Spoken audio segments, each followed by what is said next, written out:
Oh man. Shit, that went live fast. Dan's going for a stroll, everybody. This Life in Tech, episode 58. I'm Jason. And I'm Dan. Dude, I still have the smell of the Ren Fair like wafting through my nose. We went yesterday. It All was right, all right. it was Mrs. Pittman's 40th birthday. 40. I put on a hell of a show, man. We went to the games area, and they have the big giant with the bell, and you have to swing the giant warhammer and hit the thing, right, and knock it up like a carnival. Right. And man, I took 10 swings on this thing, and I think I hit the bell half the time. That fucking warhammer's heavy, dude. But a big crowd came around, dude. I put on a nice show trying to warm up my promo cutting skills. Woo! Woo! So speaking of this, did you watch any of the fights last night? No, I read about them. I was not interested in one bit. I was interested in Rose and the Joanna fight. I like Rose's demeanor. She's like, so chill and just, for me, it's like you either have to be like Rose or you have to be like Connor. It's one or the other. I don't want anything in the middle. Either you are completely always humble and respectful and you're not trash talking, you're not buying into it, and you're zoned in, or you are just over the top like Connor. Yeah. That's just the way it is for me. You got to be one or the other. Well, it's interesting to watch the cycle of how the UFC tries to figure out how to promote people. Chael Sonnen talked about this a couple days ago. About Dana's never been shy about saying he's based a lot of what he's tried to do, even just from as a president of a business, off Vince McMahon. So there's always been this thing of, and at one point Vince McMahon was going to buy the UFC. Did you know that? No. He was going to buy it and shut it down because he didn't want it on pay-per-view. That's a true story. So they have a relationship that whatever, right? So Chael's point, to summarize Chael's point, the WWE can promote a champ because they control the outcome and they write the narrative, right? Right. And we all know that. I mean, I don't want to get into wrestling's real or not real, but it's real in the sense that it's real people. I mean, that's a given. It's just scripted. I mean, it takes a huge amount of physical attributes to be a WWE performer. Right. That's why not everybody is. You know what I mean? But so anyway, they can promote a person as a champion because they control the outcome, which I knew, but hearing Chael talk, because Chael tried out some time ago. He has a great podcast where he talks about the process they were going through to select people. Mm-hmm. Anyway, and he said Chael said the problem from his view that Dana has is that you can't promote an individual champion because no champion is the champion for very long. And look at what happened this week. I mean, you had three dudes with a belt for the same weight class, and some random guy had a chance to possibly get it. And it was such a fucked up story with the 155 belt, but nonetheless. So why don't they promote fights? And so then it gets into this wraps back into business and training, actually. Chael's point was it gets into the idea that if you promote a fight, that fight is only a thing for, let's say, 2 months, right? Mm-hmm. So it's a very short-term business plan to invest for marketing and training. Whereas, the WWE has much potential. They have the potential for much longer promotion cycles because they control all the outcomes.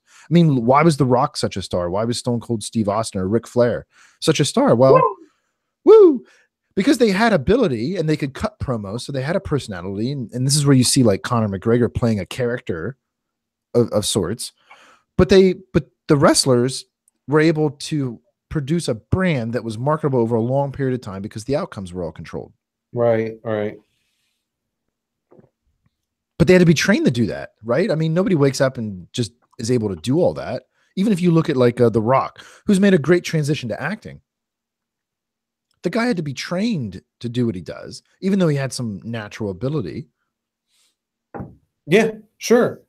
It's funny because like a lot of people, like I didn't think it was planned for Connor to do what he did, at least not from that aspect. But people are like, oh my gosh, this is going to cost him. It's going to cost him a couple $1 million. Probably. But how much money is he going to wind up making in his next fight now for that against someone who really has no personality in Nurmagomedov? And we found out last night isn't really all that skilled. He has one skill. And he's got a suspect chin. Yeah, yeah. That's not what you want against somebody like Conor McGregor that's long, that knows how to fight standing up, and that it has legitimate one shot knockout power. Yeah. Or even against Tony Ferguson. Right. Well, we're just going to talk about this because it's interesting, right? I mean, remember, especially like Eddie Alvarez, everybody said, oh, Eddie Alvarez, he's going to take Conor down and pound him. Conor's never fought a wrestler. Well, what about Chad Mendez? Oh, that was on 2 weeks' notice. So if you have a full camp, Chad, whatever. Let's not forget, even though it was 2 years ago, so it's easy to forget, how completely outclassed Eddie Alvarez was when he got touched with that hand of death.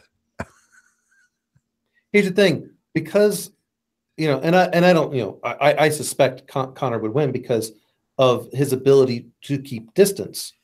Because when you can strike with everything and you can keep distance and have that aspect, you can't shoot from long distance. You have to get in close enough. And as we saw last night with Al, once he figured out the distance part and that wide base, he wasn't getting taken down anymore. Yeah, I mean, no offense to Al Iaquinta, but he's not necessarily a ranked dude. You know what I mean? Number 11. It was basically as low as the UFC could go to still have a title fight. Yeah, and so when I looked at the news last night and I saw that it went 5 rounds to a decision, that was kind of strange. Yeah. I mean, it makes me wonder what Max Holloway might have done. I think Max would have beat him. It's possible, man. That dude's come a long way. What, he's on like a 14-win streak? Yeah, I mean, there's no question that, whatever his name is, Nurmagomedov, can wrestle. Oh yeah, all that. But but he didn't have anything else. So we start talking about training and things like that. Let's relate it back to what we do. I think cybersecurity as a whole, I think the profession goes away relatively soon, other than for some aspects, because you just don't have enough end-to-end understanding of how things work. So you have specialists that might get out there. But look, if my server infrastructure folks, my network folks don't have a basic understanding of some cybersecurity stuff, I mean, pen testing to me is already, for the most part, I'm not talking about some elites, right? How many people get there? Not many. Pen testing as a whole, the people that use tool-based things, Metasploit, entry level. I would like everyone to have that entry level understanding. Yeah, well, and there's two signs I think of. I'd never really thought about it before, but I happen to agree with you on this. In fact, I might go so far as to say it should go away, because it's not a discipline in and of itself. Really, it's an amalgamation. Here's two signs to me. We see this transition with engineers, architects, and developers collapsing or converging into DevOps. Which, yeah, I know you and I maybe have a little bit of a bad taste in our mouth from that experience, but it makes sense, especially when you combine it with software-defined networking. Yeah, it just the concept of how that could evolve makes sense to me. Here's the other thing, and this relates back to what I was talking about with promoting a fighter versus a fight. Cybersecurity is a fight, not a fighter. So to say that you need all these roles in addition to your normal technology roles within a business is not sustainable. And because clearly it actually doesn't even get the job done. It doesn't. So let's think about, regardless of what anyone thinks about cloud infrastructure, right? It's at its core base, it's just virtualization. Hmm. Okay. So as you get to this more advanced virtualization, and again, here's a pro tip for all you marketing people out there: not everything is next generation. So please stop using that word, because it means nothing now. If everything is next generation, then nothing is. So as we start getting more and more into virtualization, high-end data center networking goes away. It's all virtual infrastructure, and I can make it be whatever I want. Firewalls aren't really there the way in which they were because Amazon has it, Microsoft has it. They all have these things. So what you start needing are some specializations. You still need people that can do forensics in the event that there is an issue. It's a specialized skill set. Incident response, because people still have to know these kind of things.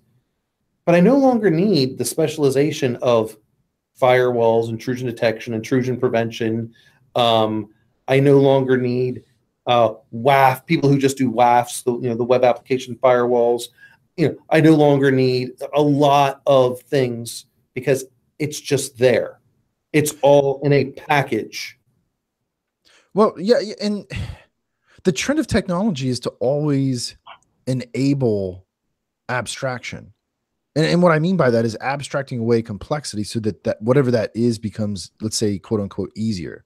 So, I mean, why wouldn't some of these roles just be absorbed into the abstraction provided by the technology? Like virtualization's a prime example of that. Right. And it's not that you don't need system administrators. It's that because of the power of the abstraction, a system administrator isn't just, let's say, a server admin anymore. That person should be empowered through the technology to do that and so much more. The networking, the application stack, the architecture, everything. Why couldn't you? Right. And I think when people start getting some of the individual cybersecurity training that's out there, now you know what you shouldn't be doing. That's probably the biggest thing in anything, I think, for an organization, is that what you finally really truly understand what you don't know, and then you go and get to the people who are familiar with that.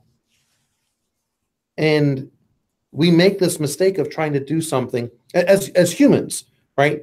I remember in taking some law classes, there's this aspect of you see someone out past a little bit past the breakers in the ocean, and they look like they're drowning. Okay, you swim out there. Now you're not a trained lifeguard, but you're taking on the role of one now, and you don't have the training. If you get out there and then you're starting to try to bring this person in, and you can't, and so you swim back to shore and then call 911, and that person dies, you're not protected. You're now liable for that person's death. Now, if you had just called 911 and said, oh my gosh, there's someone out there going to die, you're safe. Now, if you're a trained lifeguard and you go out there and the person dies, you're safe.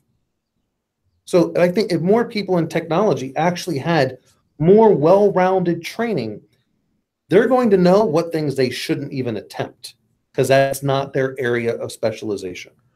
Yeah, and I think the concept or the future direction of being well-rounded, or let's at least say multi-classed, multi-skilled, right?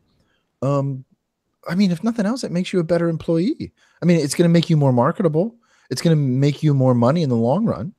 So then the question I have been thinking about since we talked a few days ago is, so who bears the responsibility of providing the opportunity, not the outcome, of course, the opportunity for multi-classing or multi-skilling?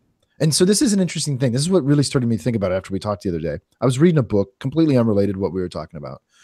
And I got onto a part where the author was talking about, and I didn't know this, it's really staggering to me, a third of people that are prescribed a medication don't take it. Like flat out don't fill it. They don't fill the prescription at all. And then there's like another segment, which is almost a third, that fill it, but don't take it or don't take all of it. Right. So, I mean, these are for, this isn't like Dramamine or some shit, which I know it's not a prescription, but right. It's not something that's selective or choice. It's something that, I mean, like infection. People don't even get the antibiotic, or they get it and they don't finish it. And so people got curious as to, well, why is that? I mean, if you go to the doctor, that means you've sought help for something, and the doctor tells you do this, why don't you do it? So this is like patching in some ways, right? Oh, yeah. And what the researchers were trying to figure out was, is the responsibility on the patient, or is the responsibility on whoever it is prescribing that medication, ostensibly the doctor, right? And what they've concluded, funny enough, is it's actually on the doctor. And it's on the doctor because apparently what they found, based on people's responses to the questions of, essentially, I'm vastly oversimplifying, paraphrasing, why didn't you do what you were told to do? They universally respond, well, I didn't understand why I needed to do it. I didn't understand why I needed to take all of it. I didn't understand that I needed to keep taking it once I felt better, whatever, right? So that kind of backtracks to, it wasn't explained in a meaningful way, perhaps, to these people that, listen, man, if you have 20 pills, take all 20. Don't stop at 18. So that's training, though, right? It's training for the people. It's also training for the doctors that are prescribing the medication. And this is what the interesting part of that is, like, so the doctor doesn't explain it fully because they're relying on the pharmacist, because when every time you go to the pharmacy, the person says, do you have any questions for the pharmacist? If they went to fill it. Most of the time the answer is no, I'm good. Well, the doctor's relying on someone else that is really dispensing the medication. The doctor should have explained why this medication. Yeah, exactly. Being empowered by why is extremely important. So, and that was actually one of the findings. It's interesting you picked up on that. Just that simple explanation of, here's why. Here's why I'm doing this, and here's why it's important for you to follow the direction. I am a doctor. Wow. Yeah. Well, because why is because I told you so, without it being an I told you so. Yeah. Yeah. A lot of people, I think what also may happen, because I know I do this, I go and I look up my medication on, whatever, website out there. What is this medication going to do? And then they read the side effects and they go, I don't want any of those side effects. Yeah. Well, side effects don't happen in everyone. No. Speaking of which, man, did you see my tweet? Was it this week? I think it was this week, where I said something about denigrating social science is the new version of ignorance related to, like, on the level of flat earth and anti-vaxxers. And out of the woodwork, man, nobody said anything about denigrating social science, but out of the woodwork, here come the flat earthers and the anti-vaxxers. Like, it wasn't even the point of the tweet, you dumb fucks. Yeah. God but damn I was, the part that I did get was that, you're using a safety razor, and I can't imagine that you wouldn't be using, like, even a Chevette at a minimum. Get that straight razor and just. It works for me, man. It works for me. Well, it hasn't worked today. I haven't shaved yet because I'm going for a bike ride here in a little bit. So the whole reason why I put that out, so I was like shaving everything this way. So one of my was waiting for I had to get my the blades, right. So I was shaving, and when those blades are dull, you cut yourself. Yes. I was bleeding for a while because I cut myself right here, and I was like, oh, so I'm not shaving for a while, but I got the other ones, and I was going everywhere else. I was sporting the goatee for a while. I was like, oh, I should go back the way I used to get this thing done. But I'm like, yeah, I'll probably still will do it, just to throw a little monkey wrench into the properness of a technology executive, right? So start getting. Well, my philosophy, man. If you want to date me, then give a shit about my appearance within reason, right? Otherwise, if you just want me to do a job, then why don't you just go ahead and judge me on my output? What does my physical appearance have to do with anything? Nothing. No, right. But I was going to give you a hard time. I'm like, you're using a safety razor? I love that thing, man. Dude, it's so well balanced. It does well. Oh, I know. I get that. That's what I have, my son using, who's, to get himself prepared for using a real razor. A real razor. Oh, but it feels so good when you get that nice sharp blade, just smooth for a while. Hey, man. Anyway, but yeah, I saw that tweet and I was like, how could you not get it though? It has Viking in the name. I bought it instantly. The name. That part's great. But and actually, and this is the thing that people don't. Anyone out there that's using like Gillette, you are wasting money. You can go and get like the Viking or any other old school type razor. You only spend $10 a year for the blades. And that's if you do a double blade. Because you can make the double. $10 a year. Now, the only reason why you go and get like a Gillette is if you travel, and you only use that when you travel, because they won't, unless you check your bag. If you check your bag, no problem. But don't bring open razor blades on an airplane. They will confiscate them. Yeah. Well, you know, and in those cases, man, I keep a bag of like from Target, man. They're like the $1 disposable single blade, double blades. Dude, they actually, for my face, because I still use oil and I still use good soap, right? They do a better job than like a Mach 10 or whatever the fuck they have now. Those things are ridiculous, man. People, I think we've lost. This goes back to a lot of things. No matter, you know, like we've talked about when it comes to guns, to anything. Fathers are no longer teaching people, their sons, hey, go and get a brush. Really go oil or a high quality soap that's meant for shaving, because then you actually get it. The idea is to get the hair up to where it's easier to get. Yeah, that's right. Yeah, you shouldn't have to like press very hard. If you're pressing hard on your razor, you're doing not at all. Not at all. You shouldn't press at all. No, no, and that's actually why I like that Viking safety razor. Is the head has a nice heft to it, so it just by gravity. But here, you know, here's the thing, and this is interesting, man. From a business perspective, Gillette created their own doom, because at some point, and you know, years ago, Mad Magazine made fun of this, and they really predicted the future.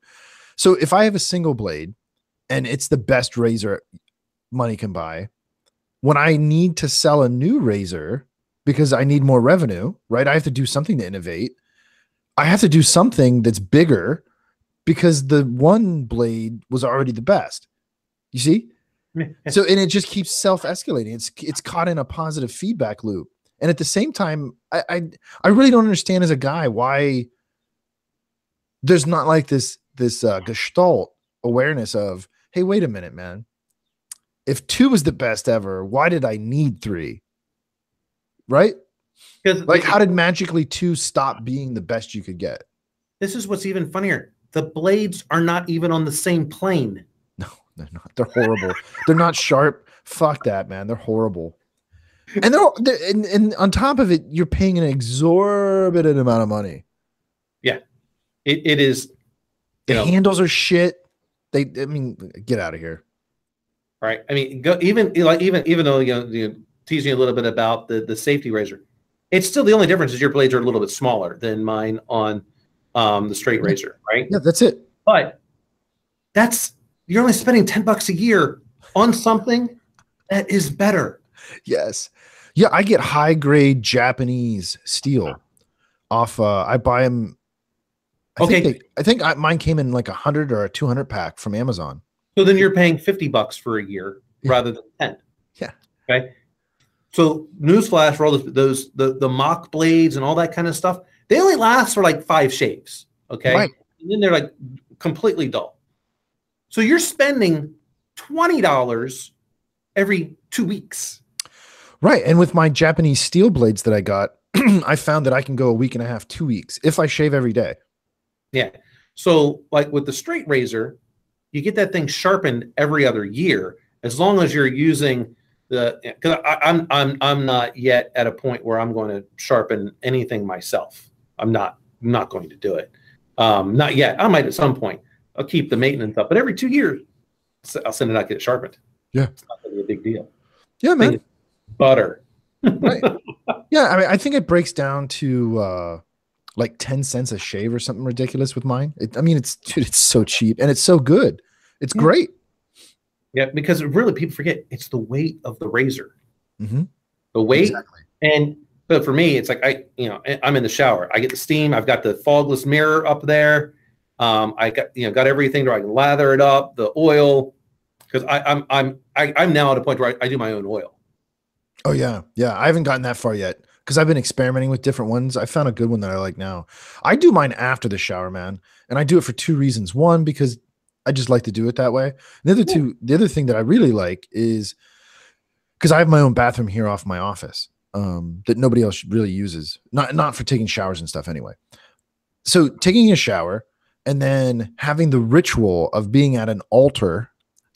Yeah. You know what I mean? It's just like a little thing, you know, that brings order to the chaos, as it were. Yeah. So, you know, for mine, I'm basically it's coconut oil. I put some cedar wood in there, lemongrass, and tea tree oil. Mm-hmm. And I just shake it up each time in the shower, and then done. It makes a big difference, man. Even if all anybody can do is use an oil, man, it makes a big difference. And it keeps your blade healthy and clean too. Yeah, absolutely. It's funny because here we are talking about, you know, the technology of razor blades. It hasn't changed in years. There's no reason for it to. The only, you know, if you want, other than going to, which I'm not going to go spend the money to laser, because sometimes I want my facial hair. Oh yeah, no, I wouldn't. No, right. And what if you change your mind? I will tell you, man, speaking of treatments and stuff, I have been strongly considering LASIK. You know, see, I had it once and it wore off. Sure. So as long as, you know, now, you know, I don't know if I will do it again or not. I might, but I got like severe dry eyes from it. Now, suppose it's better, but here's the mistake that I didn't know about. Like now we have basically glasses that you can wear while you're on the computer. Mm-hmm. It's just the anti-reflective, because we still have these lights right here. See these lights, people? You get that right there? Yep. They're the worst thing if you work on computers. They're meant for reading. That's great if you're going to read a book. Computers, worst thing. Why? It causes a glare. The glare damages the eyes. Yeah, that's why I don't use ceiling lights in any office I sit in. No. So if, you know, because I'm you know, we were doing some exercises here this weekend, taking a break. And when I work normally, lights off, and it's better to even just have the light off. But yeah. I have a little lamp. I just turn that on, you know, that's next to it, and I work. Yeah, or I'll put the one on that's off my desk, you know, like in front, not in back, you know, in front of me. Yep. But I prefer natural light anyway, man. I much prefer it. And then if I needed a little desk lamp. Well, exactly. And I've got, you know, out of my office, I can look out the nice, beautiful parking lot. Whatever. I've got the corner office exit. Right. So, you know, back to training though, man. I don't know. You know, I think the right answer though is the responsibility is on both, because it's on me to ask and to pursue it. And I think it's on, I don't know if I want to say organization, entity, right? To ensure that it's provided. Does that make sense? Yeah. So I go slightly little different, you know, and, you know, which happens to be a lot of our arguments. You know, we come to the same conclusion, but you get there a little different. So I actually put more of an onus on the leader. That's part of the biggest problem we have. We don't have very many leaders out there. I know where I need to go for the organization. So I have to take a look at my workforce to see, where are we at? What are their capabilities? Can we actually get to my vision? More than likely, the answer is no. So I need to go out and get people trained to be able to handle that vision. Mm-hmm. So there is that responsibility when I start talking about my vision, where I want to first find the people that are going to be like, yeah, I want to do that. I buy in, let's go. I'm willing to do it. Great. Sometimes you don't get that. And I got to find people that are capable. I may not. If I can't find that they're capable to absorb and implement what they've been trained in, then I have to go outside the organization. So I think that, yeah, it's great, but my people may not know where my strategy is taking them. So they don't know what to volunteer for. True. We need leaders that can, again, this goes back to the doctor. I need to tell them why we are going in this direction, why you have to take all 20 pills. Yeah. Well, and I think part of it too is making sure people have an opportunity to let's just broadly say get the information and or tools they need to be successful. But then it's also making sure they're in the right position once they have those tools, right? And making sure that they're using the tools. Right. So, I look at it to where I put more emphasis on the leader because some people just they don't know what they need to take. Well, or they, for whatever reason, they may be apprehensive in asking. Right. But this is probably, to me, the most interesting thing. Do you start off in cybersecurity? No. Me either. Right. Now, now I feel I've transcended even beyond security because I'm back to where I have to know, I have a good appreciation for security. Otherwise, it's not going to get implemented. And yeah, I still think like a security person, which is so funny when people are like, oh, you're a CTO.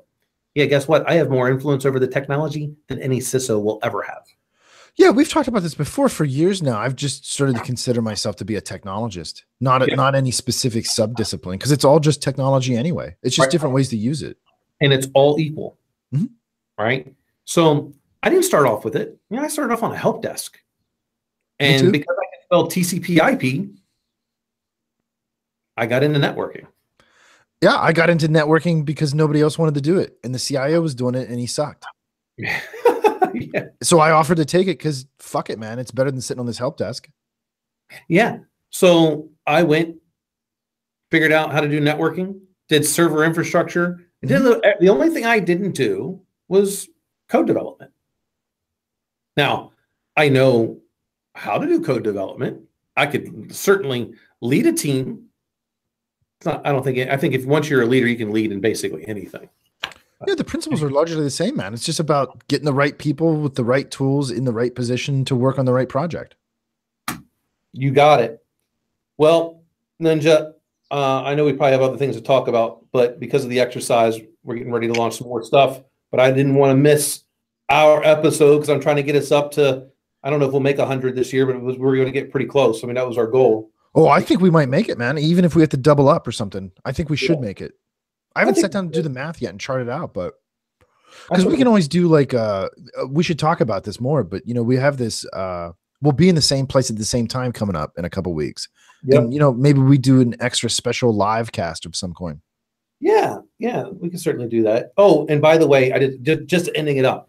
Panera Bread, your leadership and technology, you all are a bunch of idiots. Yes. Horrible to tell that guy that contacted them through a friend of a friend that you're going to scam me. Fuck you. That's pure ego and just ignorance. No, actually what it is, it's retardation, and that's being kind. Yeah. I am appalled at something like this because I can't tell you how many times I've gotten a call from someone that was a friend of mine say, hey, a buddy of mine found an issue. Can you talk to him? Yeah.